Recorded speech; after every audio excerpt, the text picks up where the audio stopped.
am Margot, your English teacher. How are you today? I'm hungry. I'm very hungry. I want to eat. Apple. Orange. I like apples. I like oranges. Bienvenue dans cette lesson 8 de Lessons for Kids. Vous l'aurez compris, le thème est food, la nourriture. La nourriture, ça fait vraiment partie des thèmes les plus importants quand on veut voyager dans un pays étranger. Le minimum, c'est de savoir dire qu'on a faim, I'm hungry, et savoir nommer quelques aliments pour pouvoir survivre. Voilà. Alors, la couleur de la semaine, vous l'aurez deviné, c'est le red. Red. La lettre de la semaine, c'est le H. H. Le nombre de la semaine. Le chiffre pour les petits, 8. Pour les plus grands, on ira jusqu'à 18. Et le nombre ordinal est le 8th. La forme de la semaine is the heart. So you have to color the heart red.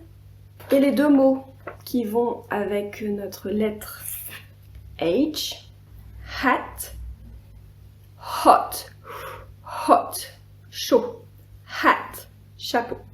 Je te propose pour cette lesson 8 sur le thème de la nourriture 2 dés différents, donc je t'en montre un, le fruit dice, jusqu'à peu près 8 ans les enfants peuvent s'amuser, il y a le tuto vidéo, mais je crois que maintenant vous êtes habitués, le food memory, vous savez aussi jouer au memory, et le food bingo, même règle que les bingos précédents.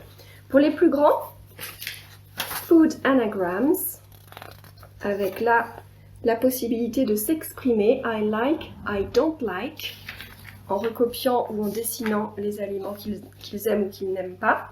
Look and write, food, donc ça il s'agit de la correction. Et là, un what have they got, ça c'est la correction également. Donc je te mets la feuille vierge et la correction comme d'habitude. Ça c'est pour les plus grands jusqu'en 6e, jusqu'à 11 ans.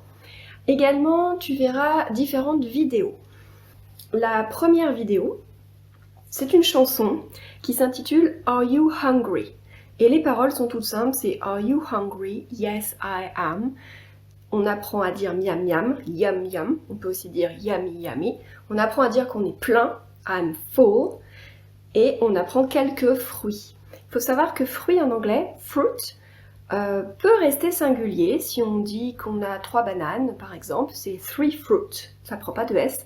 Par contre, si vous voyez fruit avec un S, fruits, donc au pluriel, ça signifie différentes sortes de fruits.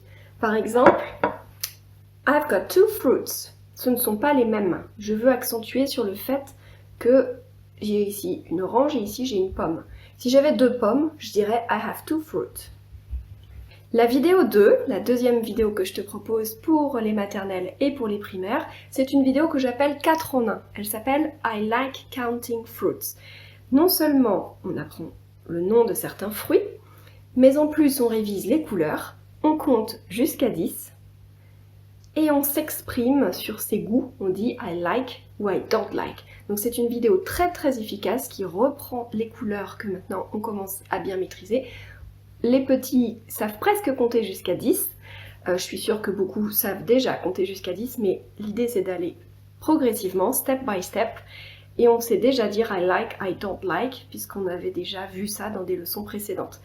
Voilà, pour les plus grands, je mets pour aller plus loin, c'est une vidéo juste pour le plaisir de découvrir plus de fruits ou de légumes.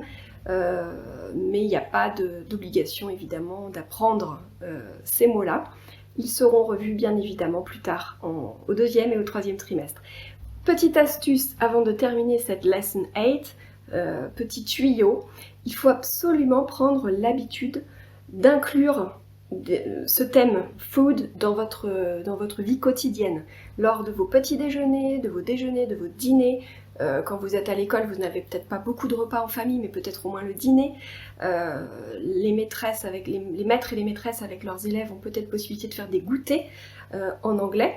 Donc n'hésitez pas à prendre l'habitude de nommer les aliments, que ce soit quand vous déballez les courses, quand vous êtes à table, ou quand vous organisez un goûter si c'est dans une école. Voilà, c'est le fait d'avoir ce réflexe de nommer les aliments. N'hésitez pas aussi à afficher des flashcards sur les murs, sur les placards ou des post-it avec le nom des aliments pour que ça devienne une habitude, et pareil pour tous les autres thèmes, l'habitude en s'habillant de nommer les habits, en se lavant de nommer les parties du corps. Pour l'instant on n'en est qu'au visage, mais au deuxième trimestre on parlera des autres parties du corps.